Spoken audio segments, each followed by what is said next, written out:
नमस्कार। प्रारंभ पर आप सभी का स्वागत। मैं अवनीश। हमारे साथ हैं द ओमकार चौधरी शो और ओसीएन नेटवर्क के आदरणीय ओमकार चौधरी सर। सर, बहुत बहुत स्वागत आपका। नमस्कार। बहुत धन्यवाद अवनीश जी, याद करने के लिए। जी सर, मौसम मानसून का है। वैसे चलने को तो मानसून का सत्र चल रहा है, लेकिन अचानक नई दिल्ली में कुछ गतिविधियां हो रही हैं। और नई दिल्ली चूंकि पूरे भारत को रिप्रेजेंट करती है, तो कहीं ना कहीं नई दिल्ली में हलचल जो भी होती है उसका रिश्ता भारत के शेष इलाकों से जरूर होता है। जम्मू कश्मीर में कुछ पॉइंट्स हैं जो मैं आपको सामने रख रहा हूं। जी। अमरनाथ यात्रा को एक हफ्ते पहले कंक्लूड किया जा रहा है। इस बीच में 5 अगस्त हालांकि बीत रही है, लेकिन अमरनाथ यात्रा को अपने तय समय से एक हफ्ते पहले कंक्लूड करना। दूसरा, अर्धसैनिक बलों और सुरक्षा बलों की गतिविधियों में थोड़ी तेजी आई है पूरे घाटी में, ये देखा जा रहा है। उसी के साथ घाटी के नेता जो हैं, कश्मीर के जो नेता हैं, मैं जम्मू के नेता नहीं कह रहा, मैं कश्मीर के नेताओं की बात कर रहा हूं, उनकी आवाजें निकल के आ रही हैं और बहुत सारी चर्चाएं घाटी में तैर रही हैं जो कि सूत्रों से छन छन के बाहर आ रही हैं। सवाल यह है कि कुछ इलाकों में यहां तक चर्चा चल गई कि साहब जम्मू को अलग किया जा रहा है। इसी के साथ साथ स्टेटहुड की बहाली, ये एक बड़ा सीरियस मुद्दा है जो कि घाटी में लगातार चल रहा है। इस बीच में प्रधानमंत्री गृह मंत्री जी का महामहिम राष्ट्रपति जी से भेंट। अगर काम की लिस्ट देखी जाए तो बिल्स और हाउस दोनों चल रहे हैं, तो तमाम बिल जो सरकार के हैं वो तो है ही हैं। उसी के साथ धनखड़ साहब की विदाई के बाद उपराष्ट्रपति का पद, उसके लिए भी नोटिफिकेशन है, तो वो डिसीजन। इसी के साथ साथ एक जो बेहद महत्वपूर्ण बात है ये आई है, जो कि परंपरागत रूप से नहीं रहती है, कि मानसून सत्र हमेशा कम से कम 15 अगस्त से पहले कंक्लूड कर लिया जाता है, लेकिन इस बार उसको एक हफ्ते के लिए बढ़ाया गया है। यानी मानसून सत्र 15 अगस्त के बाद भी चलेगा। ये मैंने आपके सामने कुछ हलचल, कुछ गतिविधियां रखी। आप कैसे देखते हैं इसको? क्या कुछ बड़ा होने जा रहा है जिसकी आहट दिल्ली में दिखाई दे रही है सर? अवनीश जी, आपने बहुत महत्वपूर्ण बिंदु दर्शकों के सामने रखे हैं। मैं एक एक करके उन पर आता हूं और फिर उन संभावनाओं पर हम बात करते हैं कि इनमें से किस संभावना की तरफ हमारा ज्यादा लग रहा है कि ये हो सकता है। कुछ घटनाएं भी हुई हैं इस बीच। पहलगाम घटना के बाद ऑपरेशन सिंदूर हुआ है। पाकिस्तान को दो तरफा चोट भारत ने दी है। उनके आतंकी ठिकानों को नेस्तनाबूद किया गया। उनके जितने एयरबेस थे उनमें से कम 11 एयरबेस को चोट पहुंचाई गई। उसको घुटनों पर लाया गया, सीज फायर हुआ। उससे पहले जम्मू कश्मीर में भी 9 आतंकवादियों के घरों को नेस्तनाबूद किया गया था, ध्वस्त कर दिया गया था। यानी सरकार की इच्छा शक्ति अब आतंकवाद को लेकर के वाकई जीरो टॉलरेंस की है।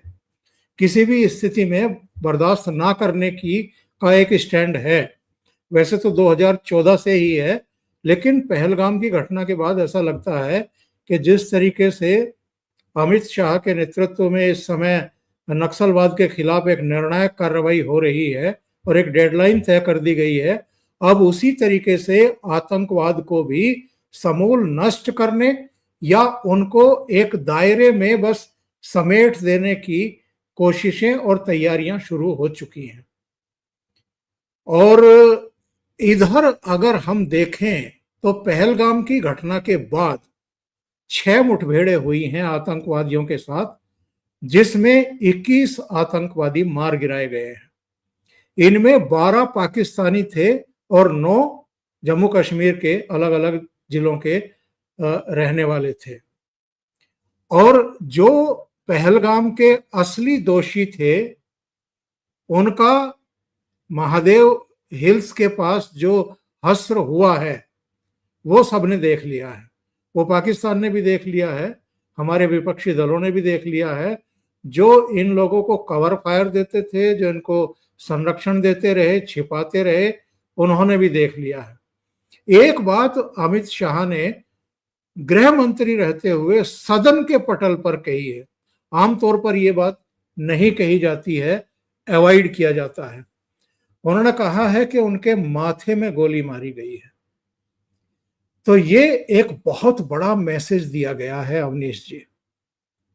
इसका मतलब ये है कि सेना के लोग उनके इतने करीब थे, या वो सेना की पकड़ में थे, तब उनको शूट किया गया है, उनको माथे में सीधे गोली मार करके। और उनके शवों की हालत देख करके हम समझ सकते हैं कि उनको क्या ट्रीटमेंट दिया गया है। इसी से जुड़ा हुआ एक और सवाल अब उपजता है, खड़ा होता है, वो है ये कि अगर सेना उनके इतने पास थी कि सीधे उनके माथे में गोली मारी गई है, तो जाहिर है उनके मारे जाने से पहले कुछ ऐसा इनपुट आया है सेना के पास, या सेना को दिया गया है उनके द्वारा, कि सेना जो है वो उसने ऊपर तक वो चीजें पहुंचाई हैं। और ये एक कोई बहुत बड़ी साजिश हो सकती है। अभी जो सूचना है वो ये है कि घाटी में कुल मिलाकर के ही विदेशी यानी पाकिस्तानी भी और हिंदुस्तान के भी 120 के आसपास आतंकवादी बचे हुए हैं। क्या कोई बड़ी वारदात करने के करीब थे ये लोग? और चूंकि अमरनाथ यात्रा चल रही थी, तो अगर कोई बड़ी वारदात करने में ये कामयाब हो जाते, अगर कोई सेना को इस तरह की इंट्रोगेशन में या दूसरी चीजों में या सैटेलाइट टॉक्स के जरिए, बहुत सारे साधन और स्रोत होते हैं सेना के पास, क्या कोई सूचना मिली है? क्योंकि NSA-IB के जो डायरेक्टर हैं और जो सेनाओं के अध्यक्ष हैं, इन सब की भी मीटिंग्स हुई हैं। खुद अमित शाह साहब ने उसको हेड किया है। इस बीच अगर राष्ट्रपति से एक ही दिन में और कुछ ही समय के फासले पर प्रधानमंत्री भी मिल रहे हैं और गृह मंत्री भी मिल रहे हैं, तो निश्चित रूप से कुछ चल रहा है, कुछ पक रहा है। केवल इतना भर नहीं हो सकता है कि उपराष्ट्रपति का चुनाव होने जा रहा है, 9 सितंबर को मतदान होना है, उसके लिए तो राष्ट्रपति से किसी तरह की कोई सलाह की का कोई मतलब नहीं होता है, और उसकी कोई जरूरत भी महसूस नहीं की जाती है। हाँ, राष्ट्रपति को इन्फॉर्म करना ये सरकार का दायित्व है। वो जब प्रधानमंत्री विदेश यात्रा से लौटते हैं तब भी राष्ट्रपति भवन जाते हैं, जब भी संसद में कोई ऐसा महत्वपूर्ण विधायी कार्य लाना होता है तब भी वो चर्चा करते हैं। एक कट्सी कॉल होती है और वो जाते हैं। और ये तो खैर इनके अपने खुद के बनाए हुए राष्ट्रपति हैं, लेकिन इनसे पहले जब प्रणब मुखर्जी थे तो भी प्रधानमंत्री उनको बहुत सम्मान पे करते थे और उनको भी साझा करते थे बहुत सारी गतिविधियां, और कुछ सलाहें भी उनके साथ वो लेते थे। जितनी आपने बातें की हैं, मैं पक्के तौर पर, या आप पक्के तौर पर, या कोई भी, वो चाहे जम्मू कश्मीर का घाटी का नेता हो या दिल्ली में बैठे हुए जितने भी ये हवा महल बनाते हैं ये लोग हों, कोई पक्के तौर पर नहीं कह सकता कि इस समय मोदी जी और अमित शाह के मन में क्या चल रहा है। कल रात में एक चैनल देख रहा था, उस पर तो ये तक कह दिया गया कि पूर्ण राज्य का दर्जा बहाल करने की तैयारी हो रही है। तो उमर अब्दुल्ला को एक ट्वीट करना पड़ा। उन्होंने कहा कि मत करिए, ये अंदाजे मत लगाइए, ऐसा कुछ होता हुआ दिखाई नहीं दे रहा है। और ये क्यों हवा के घोड़े दौड़ाए गए थे? क्योंकि अभी उमर अब्दुल्ला गुजरात के दौरे पर थे, तो वो स्टैचू ऑफ यूनिटी के सामने जाकर के उन्होंने कोई वीडियो जारी किया था। तो इन लोगों को लगा होगा कि भाई कुछ तो पक रहा है, जैसा मतलब एक लुटियन मीडिया की आदत बनी हुई है। क्योंकि जब से प्रधानमंत्री नरेंद्र मोदी बने हैं तब से इनको अंदर की खबरें मिलनी बंद हो चुकी है। किसी भी मंत्रालय में, चाहे पीएमओ हो, होम मिनिस्ट्री हो, विदेश मंत्रालय हो, वित्त मंत्रालय हो, हर जगह तो इनकी एंट्री बंद है। डिफेंस मिनिस्ट्री हो, इनको कोई पता नहीं। एक बार तो अरुण पुरी ने अपने प्रोग्राम में कह दिया था कि आपने तो हमारी दुकान बंद कर दी है। तो मोदी जी ने कहा था कि चलो आज तो मैं आपकी दुकान चला ही देता हूं। तो ये सब फ्रस्ट्रेटेड हैं और ये कयासबाजी लगाते रहते हैं। लेकिन एक बात आपने बहुत महत्वपूर्ण कही है, ये आरएसएस की तरफ से भी बहुत लंबे समय से डिमांड है कि जम्मू कश्मीर को 3 हिस्सों में डिवाइड किया जाए। लेह लद्दाख को ऑलरेडी पहले कर चुके हैं।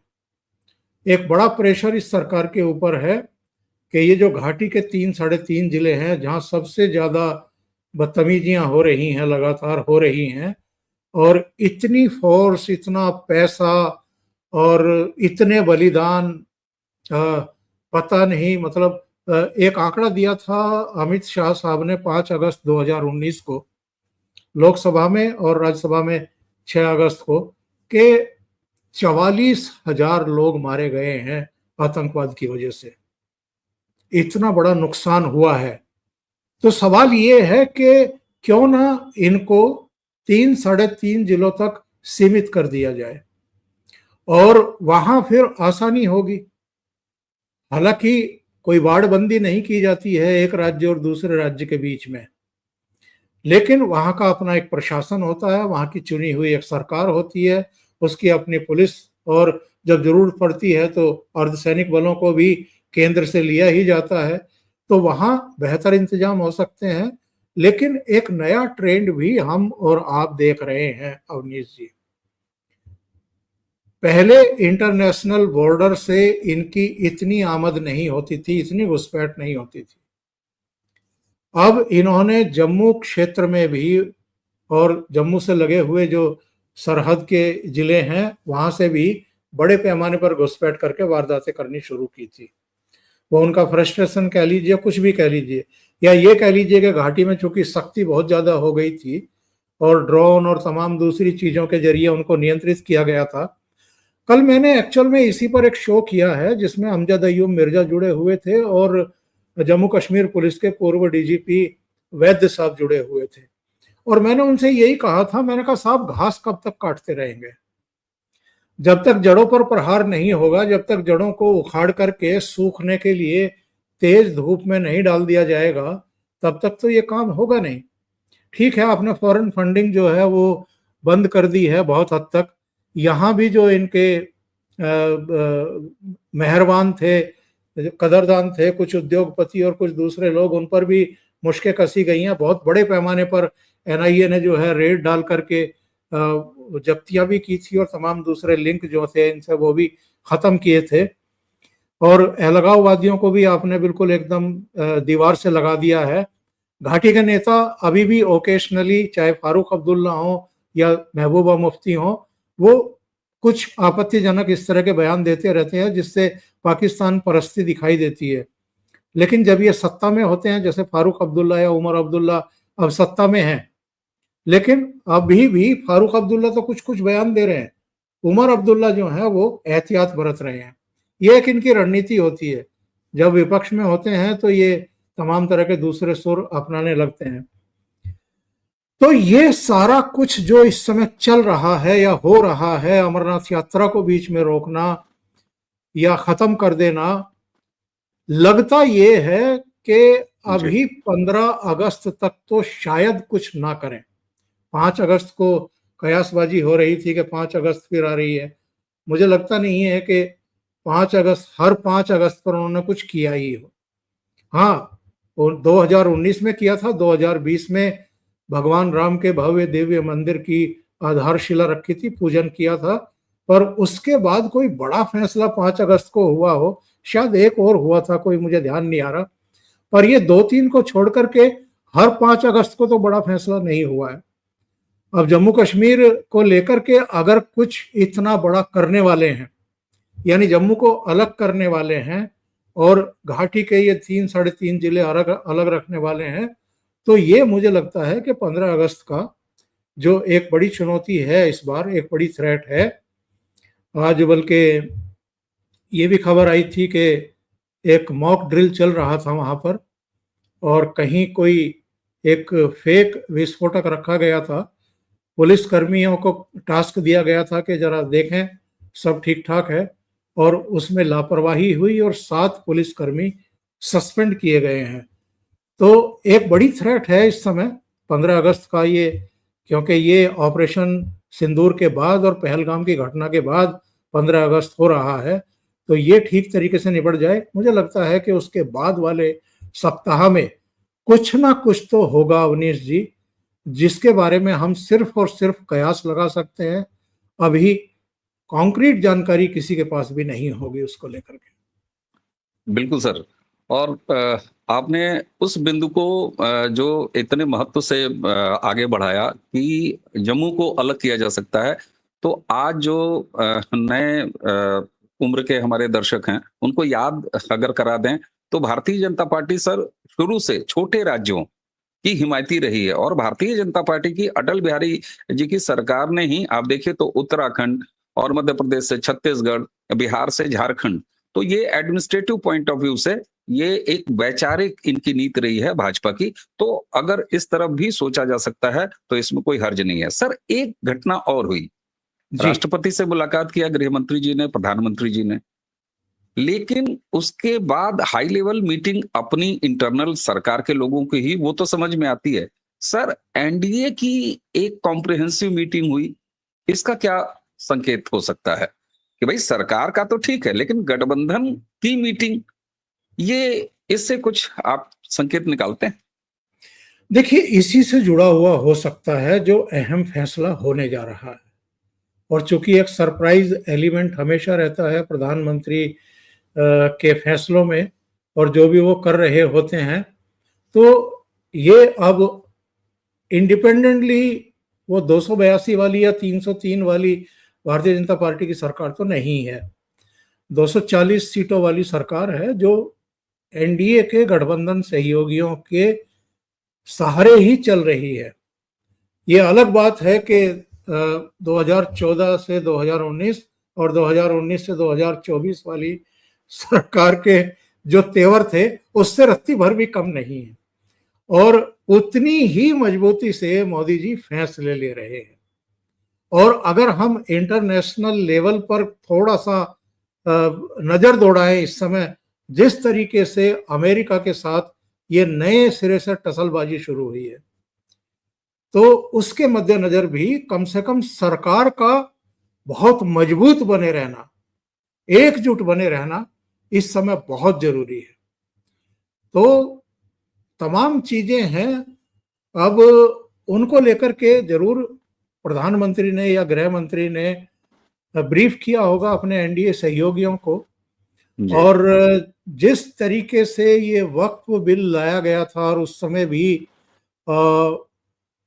इनको उम्मीद थी कुछ विपक्षी दलों को कि सरकार गिर जाएगी, उसको मुश्किल होगी पेश करने में, पास करने में, सिरे चढ़ाने में, ऐसा कुछ हुआ नहीं। तो ये लोग, जैसे जब सरकार बनी थी तीसरी, जब मोदी जी की शपथ हुई थी, तो मल्लिकार्जुन खड़गे का बयान क्या आया था? उन्होंने कहा था कि ये अल्पमत की सरकार है, ये तो कभी भी रेत की दीवार की तरह भर भरा करके गिर जाएगी। अब इन सब लोगों को हो रही है बहुत हताशा, निराशा। अब ये हाय हल्ला तो कर रहे हैं प्ले कार्ड हाथ में लेकर के, उस मतदाता सूचियों के सत्यापन को लेकर के भी, लेकिन सुप्रीम कोर्ट ने उस मामले में भी इनको झटका दिया और कहा कि ये पूरी तरह संवैधानिक है, ये कोई पहली बार प्रक्रिया नहीं अपनाई जा रही है, हर राज्य में होता है, हर साल होता है, बल्कि हर समय चलता रहता है। नए मतदाता जुड़ते हैं, जो मर गए हैं, जो नहीं रहे, या जो शिफ्ट हो गए हैं, जो मूल पतों पर नहीं है, या जिनके 2 जगह मतदाता कार्ड बने हुए हैं, उनके नाम हटते ही हटते हैं।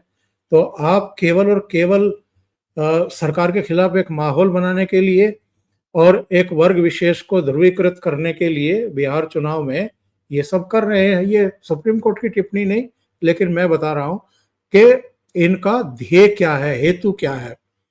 अब ये सारी चीजें, सामने चुनाव भी हैं, और ये भी चर्चा चल रही है कि मोदी जी रिसफल करेंगे गवर्नमेंट में भी, क्योंकि अभी बीजेपी का राष्ट्रीय अध्यक्ष भी बनना है।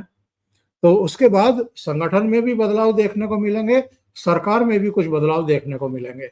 अकेले बिहार में नहीं, बंगाल में चुनाव है, उसके बाद अगर बात करें तो असम में है, केरल में है, फिर तमिलनाडु में भी हैं, और फिर 2027 में तो 7 राज्यों में चुनाव होंगे। फरवरी में उत्तर प्रदेश, उत्तराखंड, गोवा, मणिपुर और पंजाब में होने हैं, और फिर उसी साल गुजरात और हिमाचल में भी होने हैं। जी। तो एक बड़ी चुनौतियां हैं 2029 के आम चुनाव से पहले। तो अभी से वो बहुत सारी तैयारियां कर रहे होंगे, और बहुत संभव है राष्ट्रपति से भी मंत्रिमंडल विस्तार को लेकर के या दूसरी चीजों को लेकर के चर्चाएं हुई हों, या अगर जम्मू कश्मीर को लेकर के कोई बड़ा कदम उठाने वाले हैं तो ये कोई छोटी बात तो होने नहीं जा रही है। अगर वो जम्मू को अलग करने का मन बना रहे हैं तो जाहिर है इसी को लेकर के, सिक्योरिटी को लेकर के, इन सब चीजों को लेकर के कवायद इस समय चल रही है।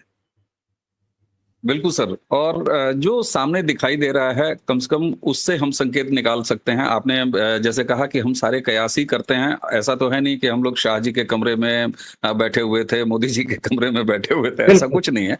लेकिन जो चीजें सामने दिखाई देती हैं उनसे कुछ इशारे जरूर मिलते हैं। मैंने शुरू में ही कहा कि जिस तरीके से मानसून सत्र हमेशा 15 अगस्त से पहले खत्म कर लिया जाता, लेकिन इस बार उसको 1 हफ्ते बढ़ाया गया है, यानी अब 15 अगस्त के बाद भी मानसून सत्र चलेगा, संसद चलेगी। इसका मतलब है कि सरकार दोनों हाउसेज में काम की लिस्ट उसकी तैयार है। ऐसे कौन से बड़े काम आपको दिखाई देते हैं? क्योंकि रूटीन काम तो सरकार, चाहे उसका बहुमत रहा हो राज्यसभा में, चाहे नहीं रहा हो, चाहे ये हंगामा पिछले 11 साल में ऐसा कौन सा सत्र है जिसमें कांग्रेस ने हंगामा नहीं शुरू किया है, लेकिन सरकार अपने काम की लिस्ट तो पूरी कराती रही है और विद इन टाइम फ्रेम पूरी कराती रही है। 1 हफ्ते संसद का सत्र बढ़ाना, ये क्या कोई संसद के अंदर भी बड़े काम की तैयारी दिखाती है सरकार की? अवनीश जी, वैसे तो जो 7-8 नए बिल इंट्रोड्यूस होने थे इस सेशन में, उनकी लिस्ट जारी की थी, और कुछ पेंडिंग हैं, पुराने हैं। वो कुल मिलाकर के 15-16 बिल हैं जो लोकसभा में भी आने हैं, राज्यसभा में भी आने हैं, उसकी मोहर लगनी है।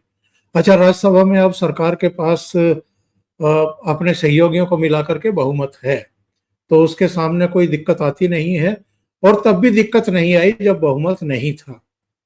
तब जगन मोहन रेड्डी और नवीन बाबू जो हैं वो गवर्नमेंट का सहयोग करते थे, और सारे बिल पास हुए हैं, कोई बिल रुका नहीं है, कोई गिरा नहीं है किसी तरह की। और ये बिल लाते ही तब हैं जब ठोक बजा करके सारी तैयारियां हो चुकी होती हैं, ये कॉन्फिडेंट हो चुके होते हैं कि इसके लाने के बाद किसी तरह की असहज स्थितियां हमारे सामने नहीं आएंगी। तो मुझे लगता यही है कि अगर सप्ताह भर के लिए इन्होंने ये सेशन की अवधि बढ़ाई है, तो जो पॉइंट है जम्मू वाला, मुझे लगता है कि ये आएगा, ये आएगा। और कुछ और हो सकता है जिसके बारे में हम कोई कयासबाजी लगा करके अपनी वैल्यू कम नहीं करेंगे, उस पर प्रश्न चिन्ह नहीं लगाएंगे। जी जी, बिल्कुल नहीं करेंगे सर। और प्रधानमंत्री जी के एक खासियत भी है सर, मैं उनके बारे में अक्सर 2 लाइनें कहता हूं कि कौन सी बात कहां कैसे कही जाती है, हो सलीका तो हर बात सुनी जाती है। और प्रधानमंत्री कब कहां कैसे कोई बात कहनी है, तो बीच में 15 अगस्त और 15 अगस्त लाल किले की प्राचीर से कोई बड़ा ऐलान, और उसके बाद 1 हफ्ते संसद पे कामकाज, तो ये नरेंद्र मोदी जी की स्टाइल कुछ दिखाता है। मैं फिर हाथ जोड़ के विनम्रता से कहूंगा, हम और सर दोनों नरेंद्र मोदी जी से न मिलते हैं, न उनके कमरों में आते जाते हैं। इसलिए ये कयासबाजी के बजाय बल्कि कुछ जो सॉलिड संकेत दिखाई दे रहे हैं, जो हैपनिंग्स हो रही हैं, चाहे वो अमरनाथ यात्रा को 1 हफ्ते पहले रोकने की बात हो, चाहे मॉक ड्रिल से लेके जम्मू कश्मीर में सुरक्षा बलों की एक्टिविटी देखने में आ रही है, उसके बाद भांपने के बाद वहां के नेताओं की जो अब जबानें खुलने लगी हैं। सर, अब चलते चलते स्वनाम धन्य राष्ट्र बालक राहुल जी पर अगर कोई बात न हो तो ऐसे लगता है कि जैसे होता है ना कि पूरा खाना अधूरा हो। सर, सुप्रीम कोर्ट ने उनको कह दिया कि आप सच्चे भारतीय नहीं हैं। सर, केवल सच्चे भारतीय नहीं है आप कह देना और मीडिया में ब्रेकिंग बन जाना कि लताड़ दिया सुप्रीम कोर्ट ने। सर ये सीरियल ऑफेंडर हो चुके हैं राहुल गांधी। चाइना को लेकर जो इन्होंने भारत जोड़ो कथित भारत जोड़ो आंदोलन अपनी यात्रा थी उसमें जो कहा था, सर राहुल गांधी के ऊपर चाहे इलेक्शन कमीशन की वैधानिकता, उसकी प्रामाणिकता पर संदेह, सुप्रीम कोर्ट ने सीधे कह दिया कि चाइना में आप बड़बोलापन करते हैं, आप सदन में सवाल पूछिए। अभिषेक मनु सिंघवी ने कहा कि नहीं साहब, सदन में ये सवाल पूछने के लिए नहीं आए, तो फिर क्या करने भाई बहन और माताजी सदन में बैठे हुए हैं। राहुल बिल्कुल। गांधी की राजनीति इस समय कहां जा रही है, क्योंकि उनके लिए तो 2029 का एग्जाम है सर, ये सीएमओ वाला एग्जाम तो उनके लिए है नहीं। राहुल गांधी आखिर किस मानसिक अवस्था में पहुंच गए हैं सर? देखिए, मैं कहूंगा फ्रस्ट्रेशन। इस परिवार को लगता है कि हम तो राज करने के लिए ही हुए हैं और इस देश की जनता ने अब तय कर लिया है, संभवतः तय ही कर लिया है कि नहीं, एनफ इज एनफ, बहुत हो गया। क्योंकि लोग बहुत माइन्यूटली चीजों को ऑब्जर्व करते हैं और अब तो चूंकि सोशल मीडिया का जमाना है, तो मिनटों में आप कोई भी अटैक करेंगे इस सरकार पर किसी भी मुद्दे को लेकर के, और ये साबित करने की कोशिश करेंगे कि जैसे जो भी गड़बड़ हो रही है या हुई है वो केवल और केवल 2014 के बाद बनी इस सरकार की वजह से ही हुई है। ऐसा तो है नहीं। आजकल तो लोग तुरंत एक्सपोज करते हैं, एक पूरी लिस्ट आ जाती है कि नेहरू के समय क्या क्या हुआ था, इंदिरा गांधी के समय क्या हुआ था, राजीव गांधी या मनमोहन सिंह या पीवी नरसिम्हा राव के समय क्या हुआ था। तो ये सारी चीजें अब देश के सामने आने लगी हैं और लोग अब बहुत जागरूक हैं। आप 10 लोगों से बात करोगे तो उनमें से 8 जो हैं वो आपको कहेंगे कि नहीं मोदी जी अच्छा काम कर रहे हैं, 1-2 कांग्रेस का समर्थक मिल जाएगा। इनको इस हकीकत का अंदाजा हो चुका है कि चुनावी राजनीति में हम नरेंद्र मोदी को जीत नहीं सकते और हम सत्ता में वापसी नहीं कर सकते। इसलिए चाहे लंदन में बैठ करके या वॉशिंगटन में बैठ करके या कहीं भी पार्लियामेंट के बाहर भी, अब आप मुझे बताइए, आप पार्लियामेंट में एक जैसे गली का गुंडा बिहेव करता है उस अंदाज में आप बिहेव करते हुए दिखाई देते हैं। आप स्पीकर को कहते हैं बोलने दीजिए मुझे। आप नेता प्रतिपक्ष हैं भाई, आपकी एक सभ्य भाषा होनी चाहिए, आपके संस्कार क्या हैं, लोग इसको नोटिस करते हैं। और अगर आप उस पद पर पहुंच गए हैं तो आपका पहनावा, आपकी बॉडी लैंग्वेज, आपकी जबान वो किस तरह की है, इन चीजों को आप अगर ये सोचते हैं कि लफंडरगिरी करके आप सर्वोच्च पद पर पहुंच जाएंगे और ये देश आपको स्वीकार कर लेगा, बहुत बड़ी गलतफहमी में जी रहे हैं। या इनके आसपास जितने भी इनके सलाहकार हैं वो इनको बहुत गलत सलाह दे रहे हैं। और मुझे तो लगता है आज जिस तरीके से प्रियंका गांधी वाड्रा ने पार्लियामेंट पहुंच करके कैमरों पर कहा कि जजेस या सुप्रीम कोर्ट तय नहीं करेंगे कि कौन सच्चा भारतीय है और कौन नहीं है, मुझे ऐसा लगता है, हो सकता है मैं गलत हूं, लेकिन इनके परिवार के भीतर भी सब कुछ ठीक ठाक चल नहीं रहा है।